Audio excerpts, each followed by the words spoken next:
अस्सलामुअलैकुम। मेरे साथ आज मौजूद हैं ज़ुनैर चौधरी, जो कि आज से 2 साल पहले नॉर्वे शिफ्ट हुए और वहाँ पर सहाफ़त से वाबस्ता हैं। पाकिस्तान में वो सहाफ़ी थे ही, लेकिन अब वो नॉर्वे में सहाफ़त भी कर रहे हैं और वहाँ की लाइफ़ को भी एन्जॉय कर रहे हैं और हमें बहुत से इनसाइट दे सकते हैं कि नॉर्वे में लाइफ़ पाकिस्तानियों के लिए कैसी है। हर कोई यूरोप में जाने के सपने देख रहा होता है। तो ज़ुनैर, आपने वहाँ क्या देखा? अपने लिए क्या देखा और पाकिस्तानियों को कैसे वहाँ पर रहते हुए देखा? जी, अस्सलाम वालेकुम।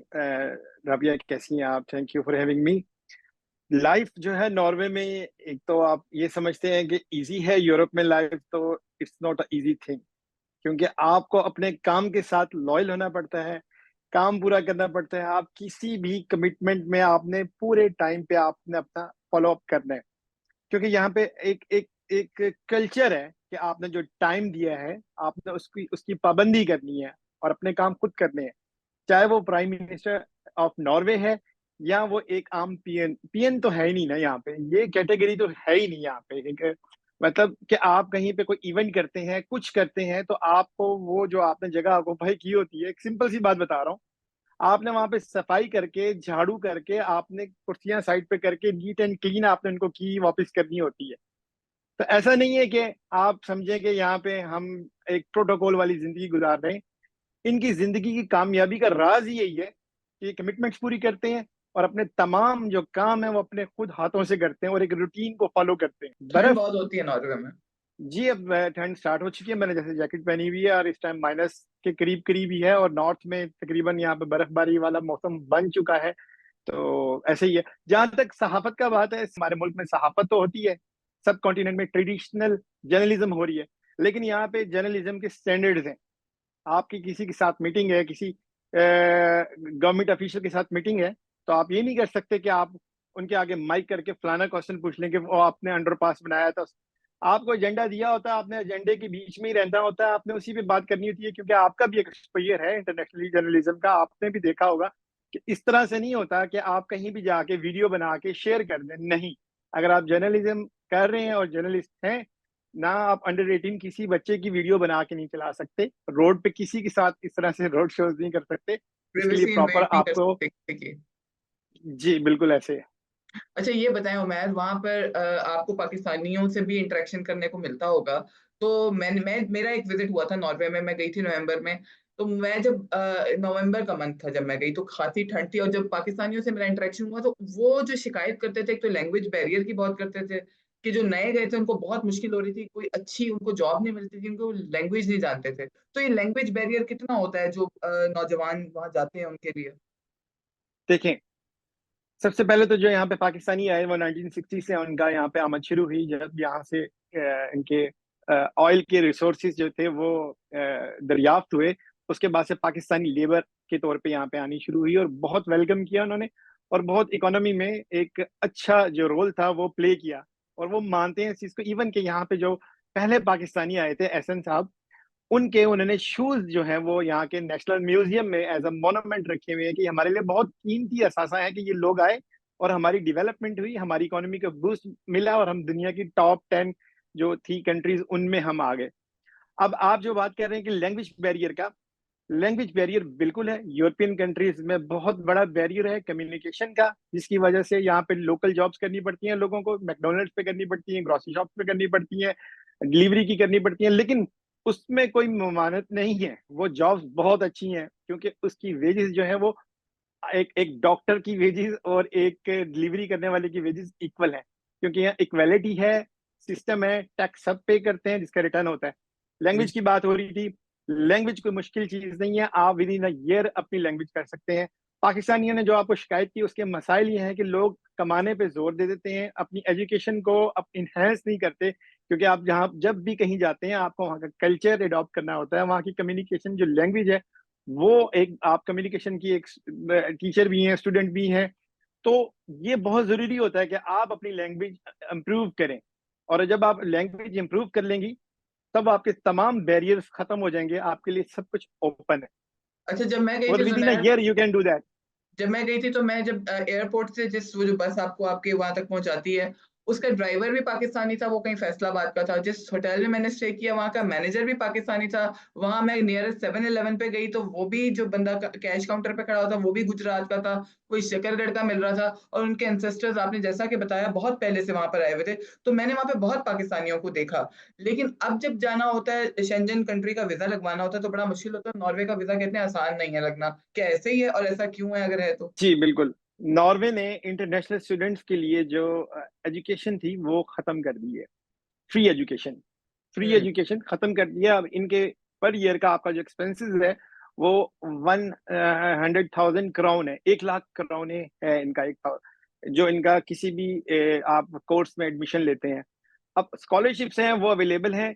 इसकी रीजन ये थी कि इनके पास सैचुरेशन बहुत ज्यादा हो गई थी, पाकिस्तानियों की भी इंडियंस की भी, जिसके लिए उन्होंने उसको फिल्टर लगा के थोड़ा सा कम किया। यहाँ पे पाकिस्तानी बहुत तादाद में मौजूद हैं। जिस तरह से आप बात कर रही हैं कि मुझे हर जगह पाकिस्तानी नजर आए, क्योंकि पाकिस्तान का यहाँ पे ट्रांसपोर्ट, टैक्सी, ग्रोसरी, ये तमाम चीजें जो भी हैं ये पाकिस्तान के ही पास हैं। जबकि यहाँ इंडियंस, जिस तरह दुबई में कहते हैं कि इंडियन ज्यादा है, यहाँ पे पाकिस्तानी ज्यादा है।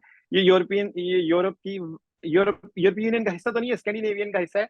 यहाँ एक वाहिद ओवरसीज की कंट्री है जहाँ पे पाकिस्तानी ज्यादा मौजूद है। अब इनकी फोर्थ जनरेशन स्टार्ट हो चुकी है। जो फोर्थ जनरेशन है वो बड़ी पढ़ी लिखी जनरेशन है। वो अच्छे डिपार्टमेंट्स में, पुलिस में, इमिग्रेशन में, डॉक्टर्स, खास तौर पे हेल्थ डिपार्टमेंट में बहुत सारे पाकिस्तानी लोग मौजूद हैं। इनके इनकी कारपोरेट, बल्कि इनका डिप्टी स्पीकर जो थे अख्तर चौधरी साहब, वो पार्लियामेंट हाउस के पार्लियामेंट के डिप्टी स्पीकर रह चुके हैं। और इस टाइम जो डिप्टी हेल्थ मिनिस्टर हैं वो उस्मान मुश्ताक साहब हैं। इसके अलावा जो लुबना जाफरी हैं वो कल्चरल मिनिस्टर हैं। इसके अलावा बहुत सारे जो पाकिस्तानी हैं वो यहाँ पे इस टाइम मिनिस्ट्री और रूलिंग पार्टी के साथ काम कर रहे हैं, क्योंकि तो इनकी फिर फोर्थ जनरेशन पाकिस्तानियों स्टार्ट हो चुकी है। मुझे मुझे ये बताइएगा कि अगर पाकिस्तानी वहाँ पर नॉर्वे में जाना चाहते हैं, तो उन बड़े सवाल होते हैं लोगों के कि हमें कितने अरसे में नेशनैलिटी मिल जाएगी? वहाँ पे कितना प्रोसेस है नेशनैलिटी मिलने का? जी देखें, अगर आपको यहाँ पे जॉब मिल जाती है आपके प्रोफेशन के अकॉर्डिंग, ऐसा नहीं है कि यहाँ पे आप आए आपके बच्चे हो जाए तो वो नेशनल हो जाएगा। ऐसा कोई सीन नहीं है। अगर आपको यहाँ पे कोई जॉब मिलती है वो आपकी डिग्री से रिलेटेड हो, प्रोफेशन से रिलेटेड हो, आप लिंक्डइन पे सर्च करें, लेकिन आपको वीजा नहीं मिलेगा। आप वीजा स्टूडेंट वीजे में आ सकते हैं, और स्टूडेंट वीजे के लिए आपको स्कॉलरशिप ढूंढनी पड़ेगी पीएचडी के लिए। उसके बाद जब आपकी जॉब हो जाती है तो आपको 3 साल के लिए यहाँ पे रेजिडेंट कार्ड दिया जाता है। जो 3 साल के बाद आपकी पीआर होती है, पीआर के 2-3 साल बाद, तीन तीन साल तक आप यहाँ पे नेशनैलिटी अप्लाई कर देते हैं और आपको पासपोर्ट मिल जाता है। ये ड्यूरेशन तकरीबन 5-6 साल का होता है अगर आपकी यहाँ पे परमानेंट जॉब है। क्योंकि स्कैंडिनेविया ने बहुत ज्यादा सख्तियां की थी, पाकिस्तान को कैटेगरी 4 में डाला था। लेकिन नॉर्वे में हमारी जो एम्बेसडर साहिबा हैं, सादिया अल्ताफ कादी साहिबा, उनकी काफी काविशें थी। जो लास्ट इसी ईयर में फरवरी में नॉर्वे ने जो पाकिस्तान को ब्लैक लिस्ट में डाला हुआ था, वो चेक पाकिस्तान का खत्म हो गया था। लेकिन हुँ। इंटरनेशनल स्टूडेंट्स नहीं आ सकते, ये अभी यहाँ पे फ्री ये एजुकेशन नहीं है। एक चीज़ और मैं आपसे पूछूँगी, एक जुगाड़ है पाकिस्तानियों की कि कहीं भी चले जाएँगे वीज़ा लगवा के यूरोप में शेंजन के किसी छोटे से मुल्क का, और फिर हम कहीं नॉर्वे या डेनमार्क वहाँ से ट्रैवल करके चले जाएँगे और कोई तरीका जुगाड़ निकाल लेंगे। तो क्या ऐसा पॉसिबल है? है तो कैसे? और अगर नहीं है तो ऐसा क्यों नहीं करना चाहिए पाकिस्तान? इस वजह से पाकिस्तानियों पर पाबंदियां लग चुकी हैं बहुत सारी। आप कहीं भी अप्लाई कर रहे हैं तो वो कैटेगरी 4 की वजह से आपका वीजा रिजेक्ट करके कह रहे हैं कि हमें लगता है कि आप शेंजन स्टेट के लिए किसी भी खतरा बन सकते हैं और आप जाएंगे नहीं वापस। ये अमूमन जवाब आ रहे हैं शेंजन स्टेट के इमिग्रेशन डिपार्टमेंट से तमाम। क्योंकि यहाँ पे इस टाइम हुआ ये है, यूरोपियन यूनियन के जो इलेक्शन हुए हैं उसमें राइट विंग जो है वो ऊपर आ गया है, और राइटिस्ट जो है वो बहुत ज्यादा इमिग्रेंट के खिलाफ है। जर्मनी, फ्रांस, स्पेन, वहां पे लोगों के पास जॉब्स नहीं रहेगी, तमाम जॉब्स जो है पाकिस्तानी के पास है। स्कैंडिनेविया में अभी तक ये नहीं हुआ। स्वीडन ने कह दिया कि जो लोग अभी पीआर ले चुके हैं, नेशनल नहीं हुए, वो 3.5 लाख करोने हमसे लें और प्लीज अपनी कंट्री वापस चले जाएं। वैसे तो उन्हें लॉ के मुताबिक नहीं निकाल सकते वो, लेकिन वो उनसे रिक्वेस्ट कर रहे हैं। अब मसला ये है कि यहाँ के वो लोग वो हार्ड काम नहीं करते जो पाकिस्तानी लोग कर लेते हैं। अब जब पाकिस्तानी लोग यहाँ पे कम हो जाएंगे तब इनको मुसीबत पड़ जाएगी, यहाँ पे वर्कर नहीं मिलेगा इनको, फिर ये कोई ना कोई नई पॉलिसीज बनाएंगे। पॉलिसीज अपडेट होती रहती हैं, वो उसमें इन्हें अपडेट अपना करते रहे, नेट पे चेक करते रहे, तो ये चीजें मिलती रहेंगी यहाँ पे। ये मुझे बताएँ, बाकी यूरोप आने का सबसे आसान रास्ता कौन-सा है? जी, कौन-सा मैं मुल्क अब है और आपको कौन-सा बताता हूँ मैं रास्ता है? आपको बताता हूँ मैं अब आपको बताता हूँ यूरोप आने के लिए बेहतरीन तरीका ये है, हम पाकिस्तान में समझते हैं कि नर्सिस एक ऐसा प्रोफेशन है जो जिसको हमारे मुल्क में कोई इज्जत की निगाह से नहीं देखा जाता, लेकिन यहाँ पे नर्सिस जिसे सीके प्लेयर कहते हैं, सीके प्लेयर, सीके प्लेयर कहते हैं, वो एक बड़ा एक रोल है। डॉक्टर्स जो सेक्रेटरी। हैं बड़े बड़े नर्सिस के अंडर काम करते हैं, नर्सिस उनकी इंटरव्यू लेती हैं, नर्सिस ही सब कुछ कंट्रोल करती हैं, और उनकी पेड बहुत बहुत ज्यादा है। जिन्होंने पाकिस्तान में 4 इयर्स का बीएस किया है नर्सिंग का, वो यहाँ पे अप्लाई कर सकते हैं। खासतौर पे डेनमार्क में बहुत सारी ज्यादा अपॉर्चुनिटीज हैं, वहां पे लैंग्वेज बैरियर भी नहीं है। वो आपको आते ही जॉब में रखेंगे, जॉब 4 से 5 हज़ार पाउंड आपको जॉब भी स्टार्ट करवाएंगे, आपको लैंग्वेज भी करवाएंगे, क्योंकि यहाँ पे एल्डर लोग बहुत ज्यादा है, एवरेज एज बहुत 80-90 ईयर की है, और उनको डील करने के लिए इनको नर्सिस बहुत ज्यादा जरूरत है, लुक आफ्टर करने के ये लिए, कुछ वो कंट्रोल तो करने नहीं के है लिए। जुनैर, वो जो केयरर वीजा चल रहा था कि आप हेल्थ केयर का कुछ करें या क्या? नहीं नहीं नहीं, वो एक समथिंग डिफरेंट है। जो ये नर्सिस का वीजा है, इसका एक लेवल है, ये डॉक्टर से भी एक ऊपर का लेवल है। वो हेल्थ केयर वीजा नहीं है, ये नर्सिस अच्छा, का वीजा जिसने है। नर्सिंग नहीं की हुई वो क्या करे, वो नहीं आ सकता क्या यूरोप? वो थोड़ा सा मुश्किल है, उनके लिए स्कॉलरशिप ढूंढे। यानी आपको एजुकेशन की बेस पे आना होगा। आप स्कॉलरशिप ढूंढें, आप में इतनी कैपेसिटी होनी चाहिए कि आप स्कॉलरशिप विन कर सकें, और अगर आप वो विन कर सकते हैं तो फिर आप यूरोप आ सकते हैं। ये क्लियर मैं कर दूं आपको कि कोई कहे कि यूरोप जो है खासतौर पे नॉर्वे आपको वर्क वीजा दे रहा है, तो ये कतई गलत होगा कि वर्क वीजा बिल्कुल नहीं दे रहे ये लोग। ये कभी भी इस बात में ना जाइएगा। डॉक्टर्स और नर्सिस और आईटी प्रोफेशनल्स के वीजा यहाँ पे अवेलेबल हैं। आईटी ये तीन प्रोफेशनल। कैटेगरीज हैं। आईटी प्रोफेशनल बहुत ज्यादा है, और जिनका ताल्लुक आईटी फील्ड से है उनके लिए नॉर्वे में बहुत ज्यादा अपॉर्चुनिटीज है। अभी रिसेंटली यहाँ पे ओस्लो इनोवेशन वीक हुआ है, जिसमें बहुत सारी नॉर्वे की कंपनीज जो थी इंटरेस्टेड थी, और पाकिस्तान से डेलीगेशन आए, और उन्होंने यहाँ पे काफी बिजनेस जो है वो एक्वायर किया है पाकिस्तान के लिए। अच्छा, एक जर्मनी के बारे में कहा जाता है ये बड़ी एक हेवन है वहां पे, वो कोई चांस कार्ड आ गया है और पता नहीं क्या क्या चीजें हैं, जी और वो बिल्कुल, आपको एडमिशन अपॉर्चुनिटी करा सकते कार्ड हैं। है। अपॉर्चुनिटी कार्ड है वहां पे, उसमें भी आईटी प्रोफेशनल्स को ज्यादा ही ओब्लाइज कर रहे हैं वो, और ठीक। उसमें इंडियन ज्यादा आ चुके हैं आगे। इसकी रीजन ये है कि आईटी वहां पे बहुत ज्यादा एडवांस है इंडिया में, और वहां से बहुत लोग वहां पे मूव कर रहे हैं। जर्मनी में आप अप्लाई कर सकते हैं अपॉर्चुनिटी कार्ड के लिए, आपकी कोई भी फील्ड है।